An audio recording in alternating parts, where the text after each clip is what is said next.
High বন্ধুরা, মাছকাট home maker থেকে আমি রূপা নিয়ে চলে এসেছি খুব সুন্দর একটা ব্লগ। কেমন আছো তোমরা সবাই? আমরা তো বেশ আছি। আজকে দেখো তোমাদের কাছে নিয়ে চলে এসেছি প্রায় 1.5 কিলো মতো চিকেন।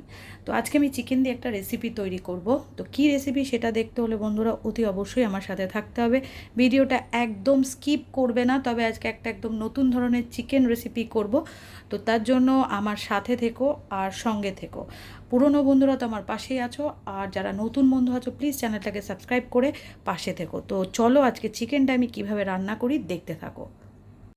প্রথমে দেখো চিকেনে আমি নুন দিয়ে দিলাম হলুদ,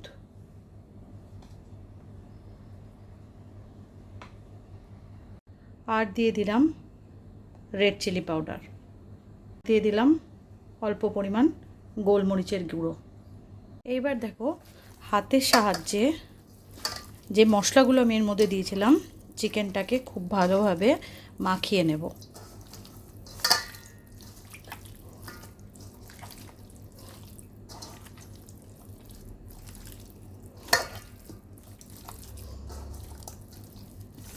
চিকেন তো অনেক রকমভাবে তোমরা রান্না করো, খেয়েছো। একবার এইভাবে তোমরা চিকেন রান্না করে দেখো, অসাধারণ লাগবে খেতে। স্পেশালি তো যারা একটু নন বেঙ্গলি আছো তাদের জন্য এই চিকেন রেসিপিটা আমি আজকে শেয়ার করছি, কারণ আমি বাড়িতে অলরেডি একবার রান্না করেছিলাম, তো খুবই ভালো হয়েছিল। তো ভাবলাম আজকে যখন চিকেন করব তো ওই রকমভাবে একবার তোমাদের সাথে শেয়ার করি, তো সত্যিই ভালো লাগবে। তো চলো, তো এইভাবে চিকেনটাকে প্রায় আধা ঘন্টা ম্যারিনেট করে রাখবো। ফাইনালি কড়াইটা বসিয়ে দিয়েছি। কড়াইটা হালকা গরম হয়ে এসছে, তার মধ্যে অ্যাড করে দিলাম বেশ খানিকটা তেল। হালকা এবার তেলটা গরম হয়ে এসছে, আমি এক এক করে চিকেনগুলো দিয়ে দেবো।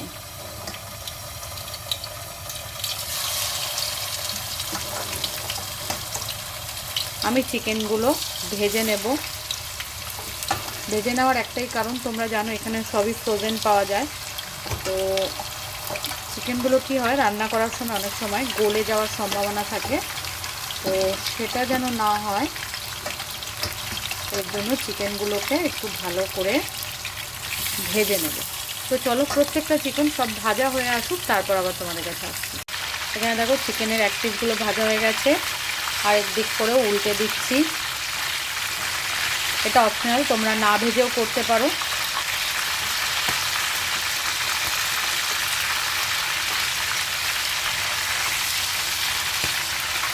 এইভাবে প্রত্যেকটা চিকেন ভেজে নেব।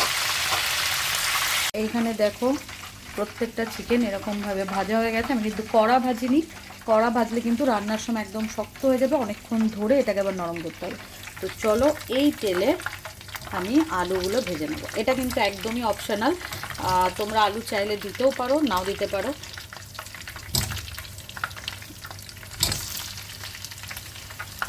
তো চলো আলুটা ভাজা হয়ে গেলে তারপর আবার আসছি। এখানে দেখো আলুও ভাজা একদম রেডি, চিকেন ভাজাও একদম রেডি। তো চলো এইবার ফোড়ন দিয়ে দিই ওই তেলেই। এখানে দেখতে পাচ্ছ সব রকম জায়ফল, জয়িত্রী, বড় এলাচ, ছোট এলাচ, সাদা গোলমরিচ সব কিছু এখানে ফোড়ন দিয়ে দিলাম। ফোড়নটা একটু ভাজা হয়ে আসুক। গোটা গরম মশলাগুলো সব ভাজা হয়ে গেছে, এই মুহূর্তে অ্যাড করে দেবো কেটে রাখা পেঁয়াজ।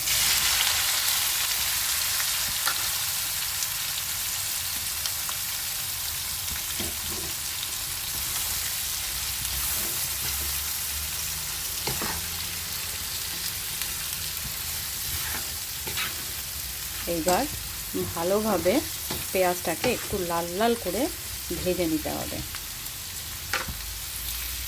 পেঁয়াজ ভাজার সাথে সাথে এই মুহূর্তে আমি অ্যাড করে দেব 4-5টা রসুন। রসুনটা এইভাবে দিলে এটার একটা আলাদা স্বাদ আছে। তবে হ্যাঁ, এখন তোমাদের আমি বলে দিই, আমি যে চিকেন রেসিপিটা করছি এটা একদম বিহারি স্টাইলে এই চিকেন রেসিপি করছি, তো এইভাবেই রান্না করতে হবে। তবে সঙ্গে থাকো আরও কী কী করি দেখতে থাকো। অ্যাড করে দেবো নুন। এখানে দেখো পেঁয়াজটা প্রায় অনেকটাই ভাজা হয়ে এসছে, তবে আরও আমাকে আরেকটু লাল করতে হবে।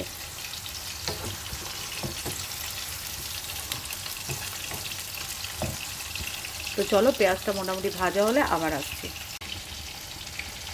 মোটামুটি রসুনের কাঁচা গন্ধটা চলে গেছে। এরপর অ্যাড করে দিলাম দেখো জিরে, ধনে, লঙ্কার গুঁড়ো, নুন আর গোলমরিচের গুঁড়ো। এর সাথে খুব ভালোভাবে মিশিয়ে নিতে হবে।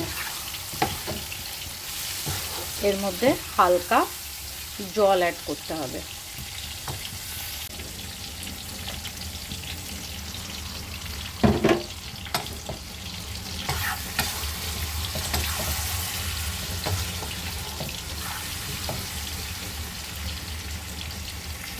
এই মুহূর্তে দেখো মশলাটা বেশ কষছে। এই মুহূর্তে আমি প্রত্যেকটা চিকেন এখানে অ্যাড করে দেব, ভেজে রাখা চিকেন, আর অ্যাড করে দেব আলুগুলো।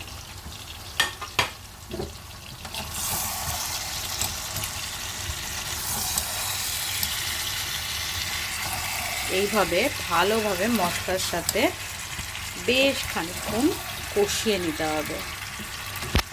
আমি কিন্তু এখানে এখনও ঝাল লঙ্কা কিছু ইউজ করিনি। তোমরা চাইলে কিন্তু এখানে কাঁচা লঙ্কাও ইউজ করতে পারো, ঝাল লঙ্কার গুঁড়ো ইউজ করে। আমি শুধু গোলমরিচের গুঁড়োটা অ্যাড করেছি।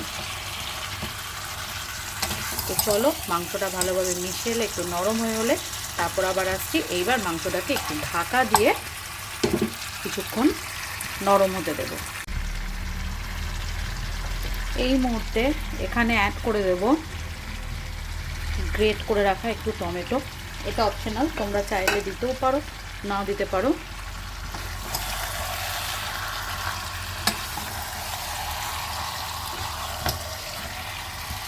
চলো কষিয়ে নিয়ে আবার তোমাদের কাছে আসি। ফাইনালি এখানে দেখো মাংসটা বেশ কষে এসছে, দেখতে পাচ্ছ চারদিক থেকে তেল ছেড়ে দিয়েছে। এই মুহূর্তে আমি কি করব, যেটা করণীয় সেটা হচ্ছে জল অ্যাড করে দেবো। তবে হ্যাঁ, তোমাদের একটা কথা বলি, এখানে করে কিন্তু গরম জল দিতে হবে। আমাদের আলাদাভাবে আর গরম জল করতে লাগলো না, কারণ মাসকাটের যে গরম 48, 49, 50 ডিগ্রি গরম, তো কল থেকে 24 ঘন্টা এরকমই গরম জল পড়ে। তো সেক্ষেত্রে আর গরম জল করার দরকার পড়েনি। তবে হ্যাঁ, জলটা তোমরা তোমাদের পরিমাণ মতোই দিও যদি তোমরা ঝোল খেতে চাও। তো অ্যাকচুয়ালি এই চিকেনটা একটু গ্রেভি টাইপ রাখলেই বেশি ভালো লাগবে। তো চলো, চিকেনটা ফুটে এলে তারপর আবার আসছি।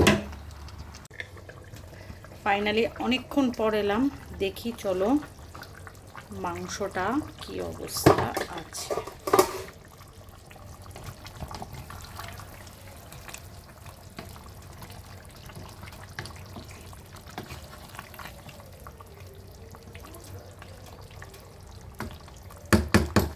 দেখছো রংটা কত সুন্দর এসছে। এই মুহূর্তে অ্যাড করে দেব চিকেন মশলা। এটা তোমরা যখন সব মশলা কষাবে তখনও এটা অ্যাড করতে পারো। তো আমি এই সময় অ্যাড করে দিলাম।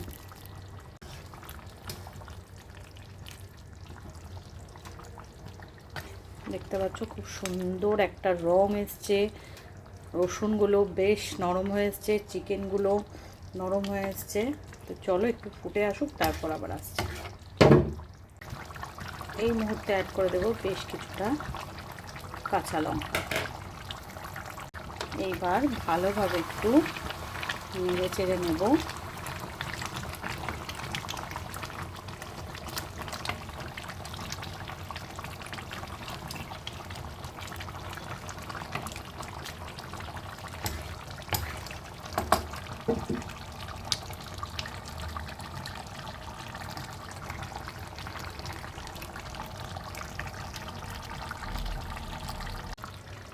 ফাইনালি আমার বিহারি স্টাইল চিকেন একদম রেডি ঘরোয়া পদ্ধতিতে।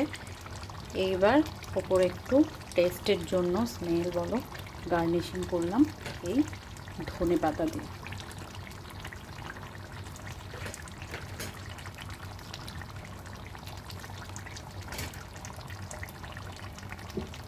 তো কেমন লাগলো বন্ধুরা অতি অবশ্যই জানিও।